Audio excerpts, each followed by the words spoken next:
सलामती सही, लेकिन आज की बड़ी खबर यह है कि जी सुप्रीम कोर्ट के 3 रुकनी बेंच ने 9 मई के 8 मुकदमात में साबिक वज़ीर-ए-आज़म इमरान खान की जमानत जो है मंजूर कर ली है। इमरान खान के वकील सलमान सफदर ने चीफ जस्टिस से चैम्बर में मुलाकात के बाद बताया कि हर मुकदमे में 1 लाख रुपए की जमानत जो है वो जमा करानी होगी। बकौल सलमान सफदर साहब के चीफ जस्टिस ने जेल सहूलियात पर भी जल्द पॉलिसी जारी करने की भी उन्हें यकीन दहानी करवाई है। दूसरी जानिब सिक्योरिटी ज़राए का कहना है कि इमरान खान को इन मुकदमात में ज़मानत होनी ही थी क्योंकि अदालत में उनका चालान ही जमा नहीं करवाया गया था। ज़राए के मुताबिक ज़मानत मिल जाने का हरगिज़ ये मतलब नहीं कि इमरान खान के जो खिलाफ मुकदमात हैं वो ख़त्म हो गए हैं। GHQ पर हमले का मुकदमा उन पर चल रहा है। सिक्योरिटी ज़राए का यह भी कहना है कि जी ज़मानत मिल जाने से ये गलतफहमी नहीं होनी चाहिए कि किसी भी तरह की कोई ढील दी जा रही है। क्या सारियाँ करने वालों को इस बात पर खुश हो लेने दें। बकौल सिक्योरिटी ज़राए जिन कहते हैं ना तहरीक इंसाफ के रहनुमाओं को 9 मई के मुकदमात में 10-10 साल सजाएं मिली हैं, वो भी ज़मानत पर ही थे और घूम फिर रहे थे। इसलिए ज़मानत मिलने का जो मतलब है वो ये हरगिज़ नहीं होता कि जी मुकदमा ख़त्म हो गया। मुकदमा आगे चलता रहेगा और सजाएं भी कानून के मुताबिक ही मिलेंगी। और जनाब उसके बाद हम देखते हैं कि वज़ीर इत्तलात अता ताडर ने भी प्रेस कॉन्फ्रेंस की और यही कहा कि ज़मानत मिलने का मतलब जो है बरियत नहीं होता। उन्होंने दावा किया कि जी ये लोग अपने दिफा में, ये लोग सुन के मुराद तहरीक इंसाफ के लोग जो हैं अपने दिफा में अदालत में कुछ साबित ना कर सके। बानी चेयरमैन PTI जिन पर 190 मिलियन पाउंड की करप्शन का केस है, जिसके अंदर उनको बाकायदा एक ड्यू प्रोसेस के बाद 14 साल की जो है वो सजा सुनाई गई। इसमें PTI ने सिर्फ एक ही बयानिया बनाया कि क्योंकि हम रियासत मदीना की बात कर रहे थे इसलिए हमें ये सजा दी गई है। लीगल आर्गुमेंट्स पे नहीं गए। लीगल केसेस के हवाले से इनके पास कोई एविडेंस नहीं है, तो कोई बानी चेयरमैन PTI बाहर आते तो नजर नहीं आते। तमाम PTI की क़यादत और हिमायतियों ने इमरान खान को ज़मानत मिलने पर जो है बड़ा खुशी का इजहार किया है। तहरीक इंसाफ के सीनियर रहनुमा अली मोहम्मद खान साहब ने दावा किया है कि जी 9 मई का बयानिया जो है वो ख़त्म हो गया और सुप्रीम कोर्ट बिलाखिर जो है उससे इंसाफ मिल गया। उनका कहना था कि जी अब माफ़ी मंगवाने वाले किससे माफ़ी मंगवाएंगे। आप तो इमरान खान साहब से 9 मई पे माफ़ी मंगवाना चाहते हैं। आज सुप्रीम कोर्ट में 9 मई खत्म हो गया, इमरान खान को जमानत मिल गई। अब इमरान खान से आप में से कौन माफी मांगेगा। लेकिन DGI ISPR lieutenant general Ahmed Sharif sahab ने चंद चीदा सहाफ़ियों से मुलाकात में फील्ड मार्शल आसिम मुनीर साहब के हवाले से दी जाने वाली उस खबर की बिल्कुल कहते हैं ना यकसर तरदीद कर दी है, जिसमें उनके हवाले से ये मुबैना दावा किया गया था कि सदके दिल से माफ़ी जो है वो सियासी मसालिहत का दरवाज़ा खोल सकती है। DGI ISPR ने किसी सहाफ़ी को इंटरव्यू देने की तरदीद करते हुए कहा कि जी ब्रसल्स में ना ही तहरीक इंसाफ का जिक्र हुआ और ना ही जो है माफ़ी का। DGI ISPR ने कहा कि जी ज़ाती मफाद और तशहीर के लिए सीनियर सहाफ़ी सुहेल वड़ाइच की हरकत जो है नामुनासिब थी। DGI ISPR ने अफसोस का इजहार करते हुए कहा कि जी सुहेल साहब ने गैर जिम्मेदारी का मुजाहरा किया। बकौल लेफ्टिनेंट जनरल अहमद शरीफ साहब 9 मई के जिम्मेदारान और सहूलतकारों को जो है कानून के मुताबिक कटहरे में आना होगा। हुकूमत और फौज के इस दो टोक मौक़िफ़ के बाद यकीनन इन ख्वाहिशात या उम्मीदों को धचका पहुंचा होगा जो तहरीक इंसाफ और इस्टेब्लिशमेंट के दरमियान किसी फौरी मसालिहत की ख्वाहिश रखते हैं। लेकिन ये सूरत हाल यकीनन हुकूमत इत्तेहाद के लिए कहते हैं ना बाइस इत्मीनान है, क्योंकि तहरीक इंसाफ और इस्टेब्लिशमेंट के दरमियान मुफाहमत के इम्कान जो है फिलवक्त न होने के बराबर हैं। जहाँ फ़ौज बतौर इदारा 9 मई के वाक़यात को माफ़ करने और भूलने के लिए तैयार नहीं, वहीं इमरान खान और तहरीक इंसाफ भी किसी किस्म की लचक दिखाने पर आमादा नज़र नहीं आ रही। इन हालात की वजह से तहरीक इंसाफ और उसकी क़यादत पर जो है दबाव बढ़ता और सियासी मैदान मज़ीद तंग होता हुआ दिखाई दे रहा है। यानी कि पाकिस्तान की सियासत में जो हिजान और महाज़ाराई की कैफियत है उसके कम होने के फिलवक्त कोई इम्कान नहीं। तहरीक इंसाफ की सीनियर क़यादत इन हालात में क्या सोच रही है, इसका अगला लाहेअमल क्या होगा और सबसे अहम यह कि क्या 9 मई के मुकदमात में ज़मानत के बाद इमरान खान साहब की जेल से रिहाई की मंजिल कुछ करीब नज़र आ रही है। बात करने के लिए हमारे साथ मौजूद हैं सलमान अकरम राजा साहब। बहुत बहुत शुक्रिया सलमान साहब अपना कीमती वक्त देने का। आप सफ़र में हैं और फ़ोन पे हमें ज्वाइन कर रहे हैं। 8 मुकदमात में ज़मानत हो गई इमरान खान साहब की, अब मज़ीद कितने उनको मुकदमात का सामना है जिसमें उनको ज़मानत मतलूब है और आप क्या समझते हैं कि इससे उनकी रिहाई की मंजिल कुछ करीब आ गई है? देखिए, अब सिर्फ जो ये so called Al-Qadir trust case है, ये 190 मिलियन पाउंड जिसे कहते हैं, उसमें उनकी जमानत रह गई है। वहाँ भी पिछले 4-5 माह से उनकी दरख्वास्त जो है वो ज़ेर इल्तवा है। तो हम समझते हैं कि उस दरख्वास्त को अब बिल्कुल सुना जाना चाहिए फिर फौर।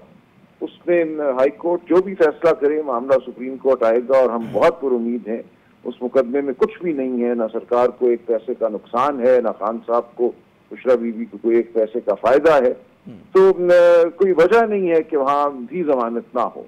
उसके बाद ये जो निज़ाम है वो क्या करेगा, उनको रोकने के लिए हम अभी कुछ नहीं कह सकते, लेकिन ये निज़ाम अपने आप मैं समझता हूँ अपनी तबाही की जानिब बढ़ रहा है। हर रोज जो जबर किया जा रहा है, हर रोज एक नया झूठा मुकदमा, हर रोज अदालतों पे दबाव, और अवाम के सामने पूरा जो निज़ाम है वो मैं समझता हूँ अब बिल्कुल वाज़ेह है कि ये किसी अखलाकी जवाब पे ये निज़ाम नहीं खड़ा। ये सिर्फ धौंस और खान साहब को अवाम से दूर रखने का जो मकसद है उस पर ये निज़ाम खड़ा है। ये तो हम समझते हैं कि ये बहुत देर ये इस तरह खेल नहीं चल सकता, किसी ना किसी वक्त बहुत जल्द अब इस निज़ाम को होश के नाखून देना होंगे।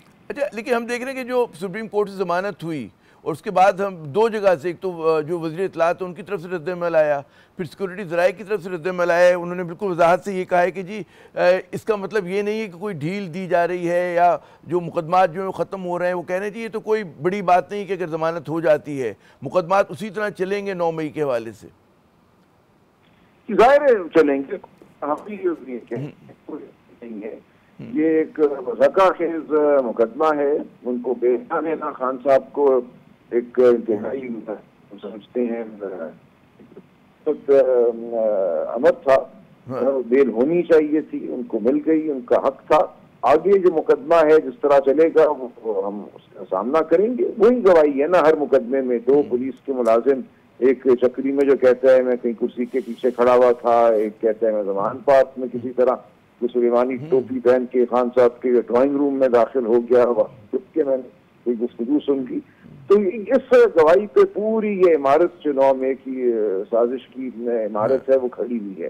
तो हम नहीं समझते कि किसी भी अदालत में ये मुकदमा ठहर सकता है।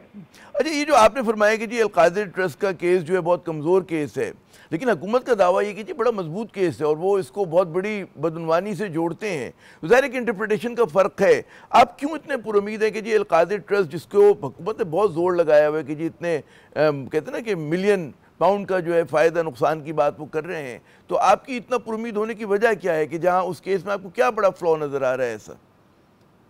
उस मुकदमे में देखिए, आप यहाँ से बात शुरू करें ना, हम जो आपके हैं उनके लिए कि जुर्म वो होता है जहाँ कोई शख्स कोई फायदा उठाता है अपने लिए या सरकार को कोई नुकसान पहुंचता है उस जुर्म के जरिए। इस मुकदमे में ये मानी हुई बात है कि इमरान खान साहब ने अपनी जात के लिए या बुशरा बीवी के लिए कोई फायदा नहीं उठाया, एक पैसे का फायदा नहीं उठाया। ये मानी हुई बात है कि एक पैसे का नुकसान नहीं हुआ।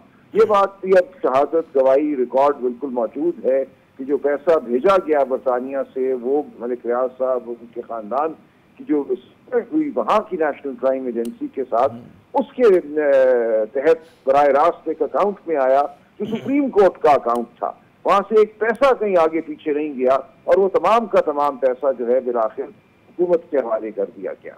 इसमें कहाँ नुकसान हुआ किसी को? इसलिए बिल्कुल ये कहना कि ये कोई बहुत बड़ा मुकदमा है, कोई सरकार को नुकसान हो गया, कोई थी नुकसान पहुंचाने की, लग़्व बात है। जो काबीना के सामने एक लिफाफा पेश हुआ, सिर्फ एक नॉन डिस्क्लोजर एग्रीमेंट जिसको कहते हैं कि ये जो मुआहदा था नेशनल क्राइम एजेंसी का मलिक रियाज खानदान के साथ कि उसकी गैर जरूरी तशहीर नहीं होगी, उसमें यह लिखा हुआ है उस एग्रीमेंट में, नॉन डिस्क्लोजर एग्रीमेंट में, कि अगर किसी कानूनी मकसद के लिए इसको दिखाना जरूरी है तो बिल्कुल दिखा दिया जाए। ज्यादा काबीना के सामने कोई चीज नहीं आई, एक झूठा पूरा एक बयानिया घड़ा गया तो काबीना से दिखाए बगैर इजाजत ली गई पैसे को मुंतकिल करने की। पैसा पहले मुंतकिल होना शुरू हो चुका हुआ था, उसमें कोई काबीना का अमल दखल नहीं था। तो एक मुकम्मल तौर पे झूठे बयानिए की बुनियाद पर आज खान साहब को, और देखिए मैं बिलखुसूस कहूंगा कि बुशरा बीबी को जिन हालात में रखा हुआ है जेल में वो इंतहाई अफसोसनाक है। मुझे आज ही इत्तला मिली है कि पिछले चंद दिनों में बारिशों के दौरान जिस सेल में, जिस कोठरी में बुशरा बीबी हैं, वहाँ पानी आ रहा है, उनको करंट के झटके लगे हैं। 3 दफा जब उन्होंने बत्ती जलाने की कोशिश की है और वुजू करने के लिए पानी उनको साफ नहीं दिया जा रहा, तो इंतहाई मखदूश हालात हैं जेल में इस वक्त। और किस लिए? एक ऐसे मुकदमे की बुनियाद पर, ये जो अल-कादिर का मुकदमा है जिससे बुशरा बीबी का कुछ लेना देना नहीं, ना वो हुकूमत में थी, ना उनके पास कोई चीज आई, कोई उनका ताल्लुक नहीं है। ये सरासर एक ज्यादती और जुल्म पर मबनी मुकदमा है।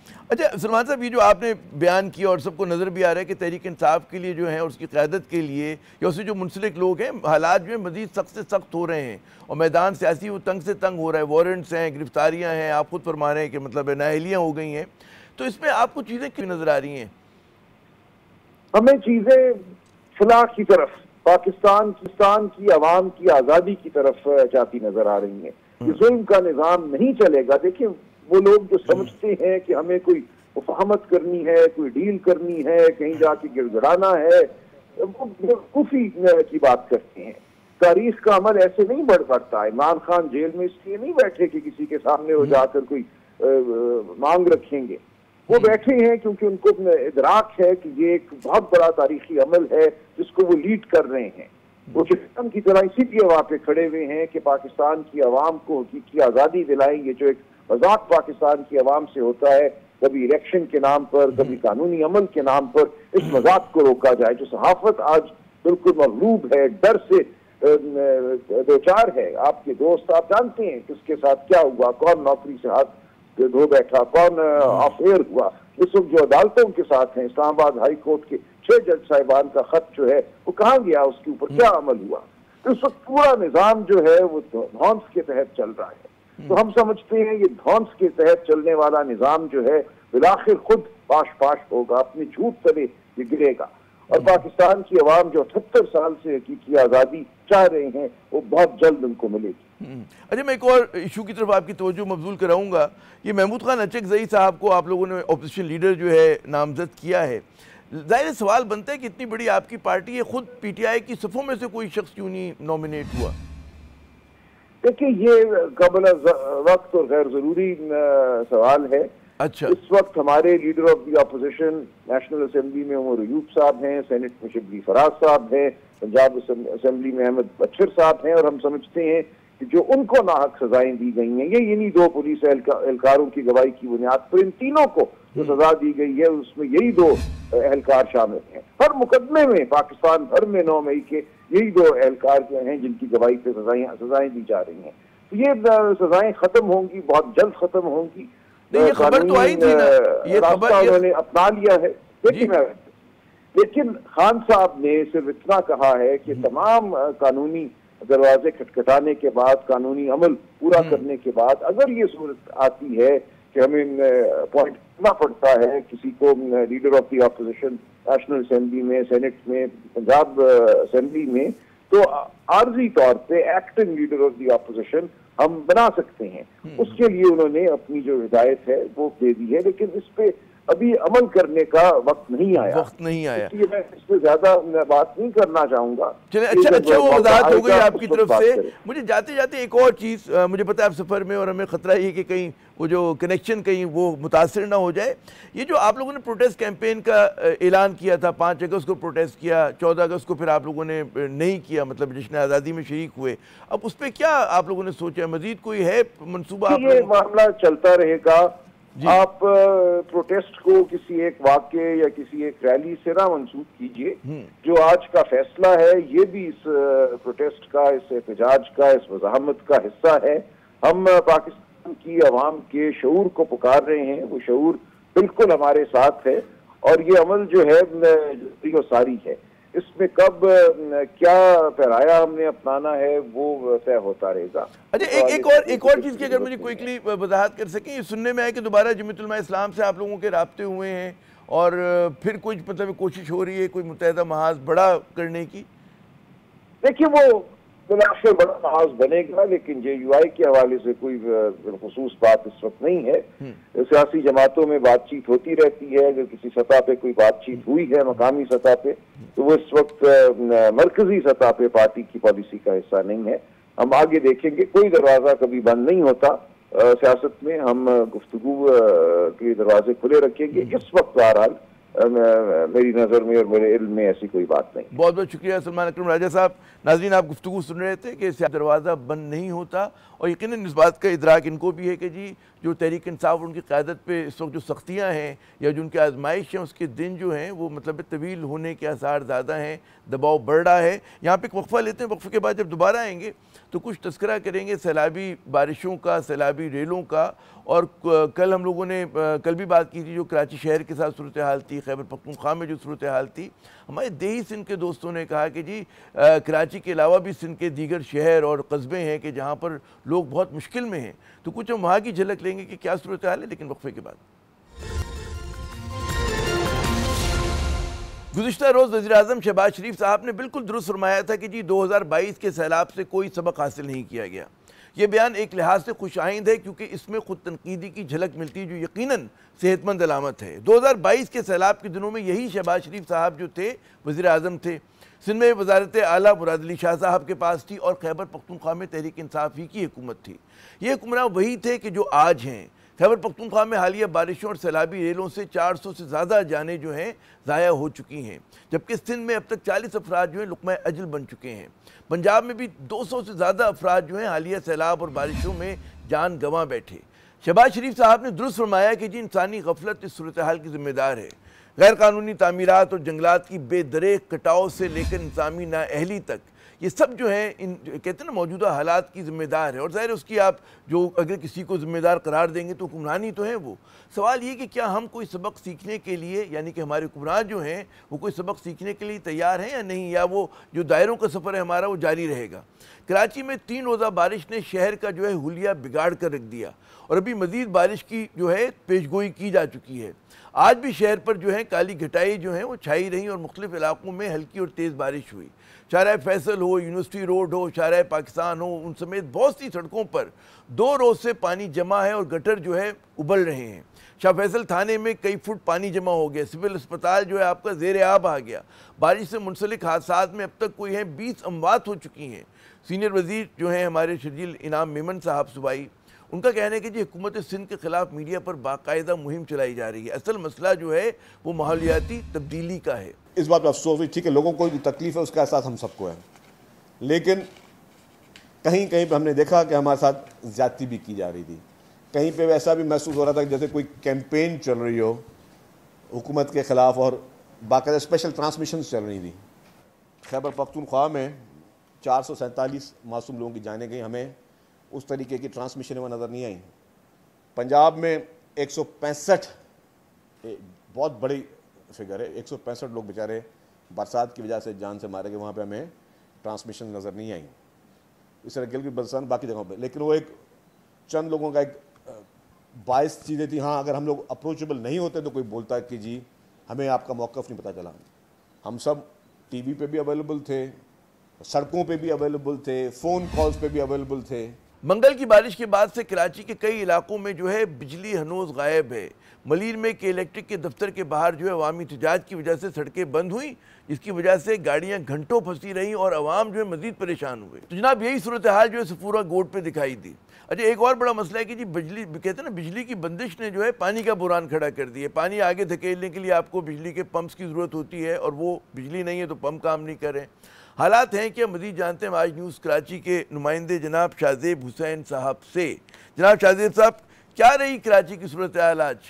जी देखिए, बिल्कुल शहर कायद में मूसलाधार बारिश का सिलसिला जारी है। मलीर, गुलशन इकबाल, गुलशन हदीद, स्टील टाउन, मेमन गोट और शहर के जो मुज़ाफ़ाती इलाके हैं और इसी तरीके से ज़िला वस्ती के जो इलाके हैं जिसमें लियाकताबाद, नाज़माबाद, नॉर्थ कराची, सरजानी, इन अतराफ़ में मूसलाधार बारिश का सिलसिला जारी है। गुरु बारिश का सिलसिला तो जारी, बारिश के बाद सूरत हाल क्या है शहर की? शहर में जो सूरत हाल है, बरसात का जो पानी है वो मुख्तलिफ मुकामात पर जमा है, जिसकी वजह से ट्रैफिक की रवानी भी जो है मुतासर होते हुए दिखाई देती है। इस वक्त अगर बात की जाए शाहराह फैसल की, तो शाहराह फैसल पर जो डिग रोड का अंडर बाईपास है वो बंद किया हुआ है, जिसकी वजह से शाहराह फैसल से पर जो है ट्रैफिक की रवानी मुतासर है।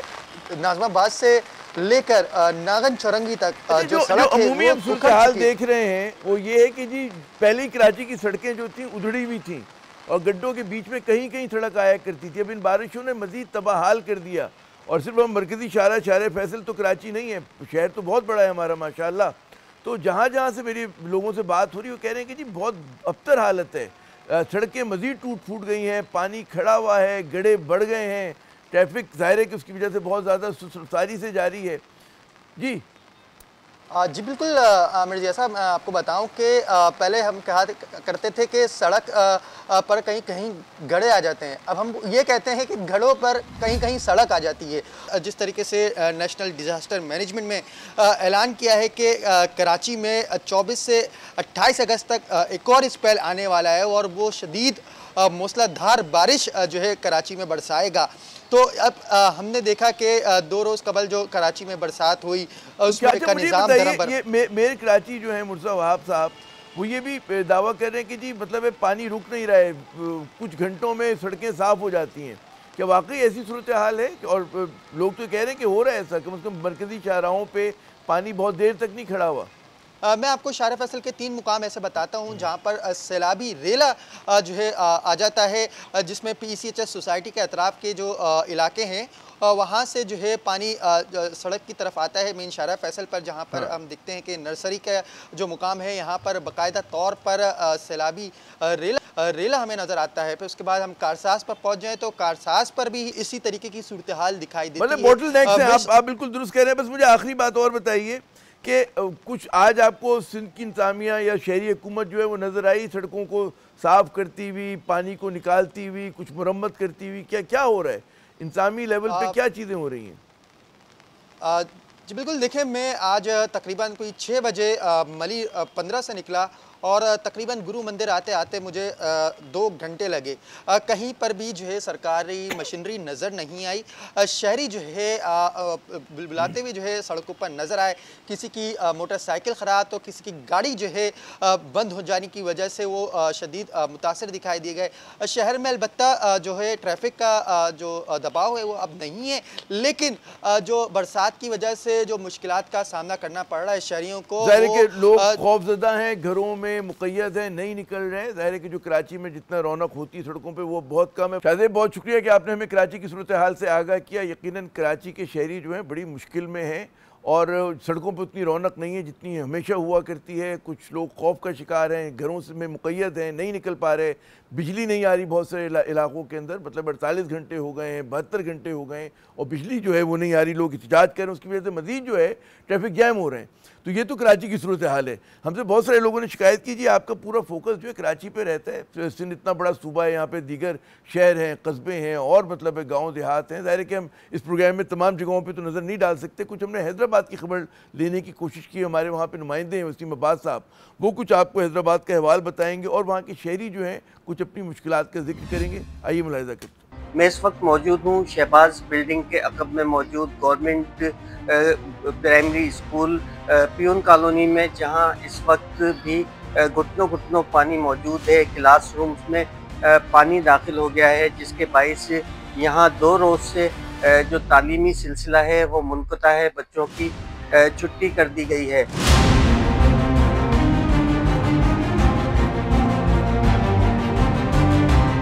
पीपल्स पार्टी का मकसद ही ये है कि सुबह सिंध को तबाह बर्बाद करें।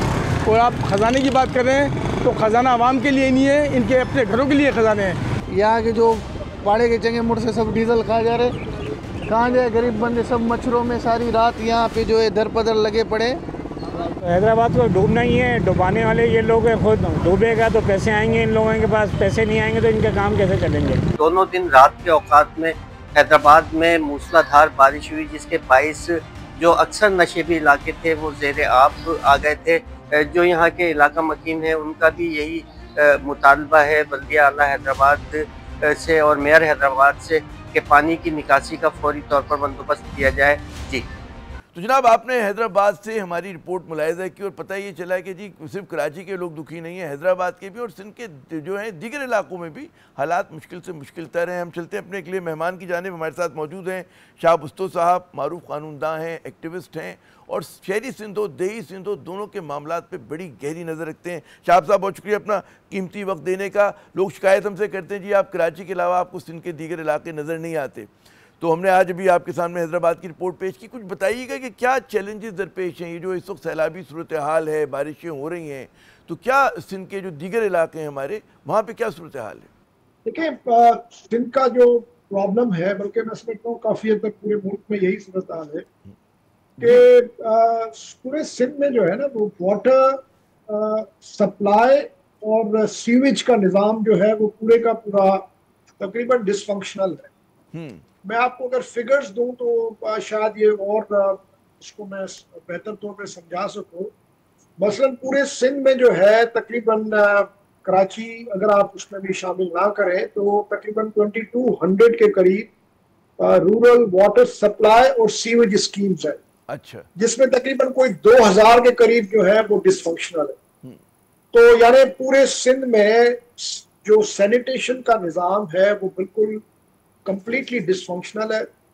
और जितनी भी सैनिटेशन, जितने भी एफ्लुएंट है, चाहे वो म्युनिसिपल का हो, चाहे वो इंडस्ट्री का हो, चाहे वो इवन आपके हॉस्पिटल्स का जो एफ्लुएंट है, जो फुजला होता है, वो डायरेक्टली छोटे बड़े नहरों, दरियाओं और आप जो झीलें हैं उसमें गिराया जाता है। क्योंकि वैसे ही वहां पे नॉर्मल कंडीशंस में ही सैनिटेशन का कोई निज़ाम नहीं है। चाहे सक्खर जैसा शहर, मैं आपको बताऊं, हैदराबाद जैसा शहर, हैदराबाद में कोई 6 के करीब सीवेज ट्रीटमेंट प्लांट्स थे। जब हमने वाटर कमीशन बनवाई थी तो उसमें 6 में से हमने 4 सीवेज ट्रीटमेंट प्लांट्स को फंक्शनल करवाया था। लेकिन अब जो मुझको इतलात है कि उसमें शायद एक भी इस वक्त फंक्शनल नहीं है। यही हालत सक्खर की भी है।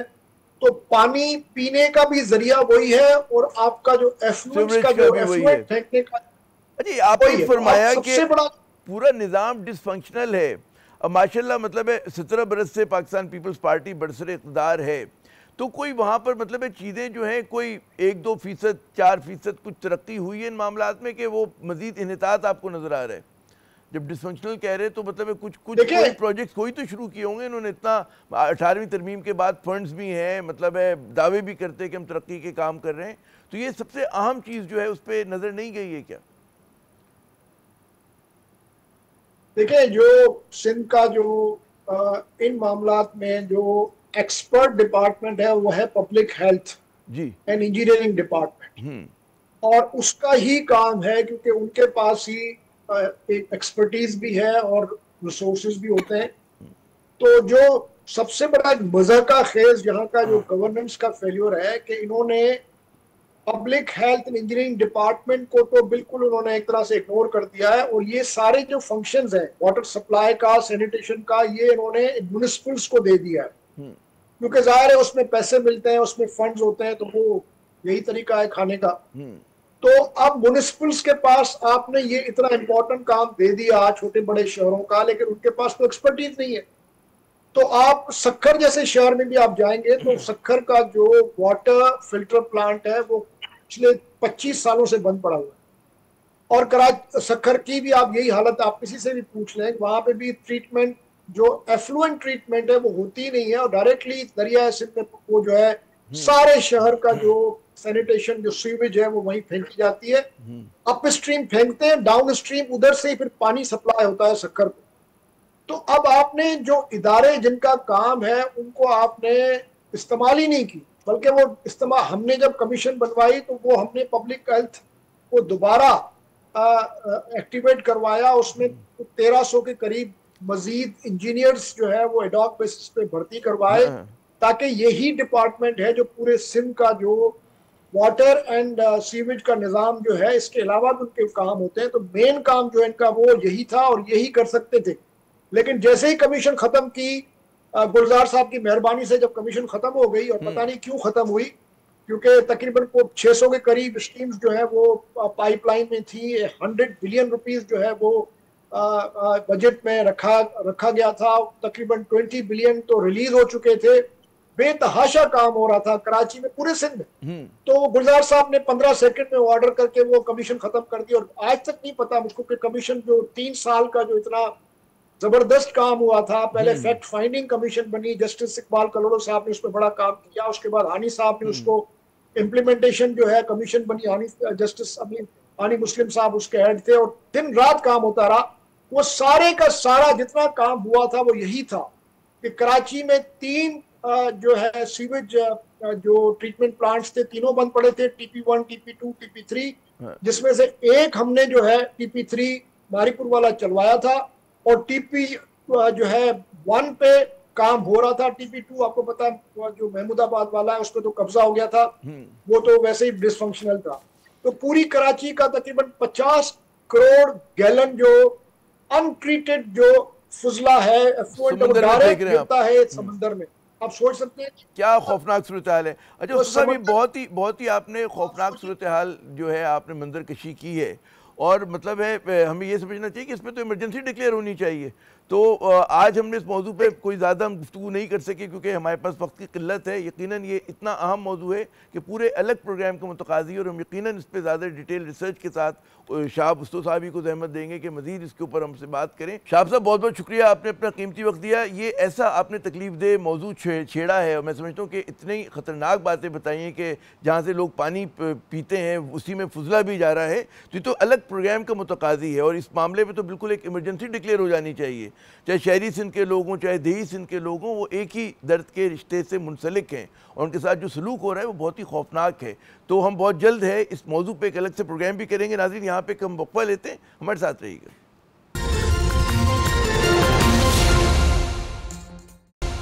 एक आम पाकिस्तानी उसका ताल्लुक किसी भी सूबे से हो वो बहुत मुश्किल में है।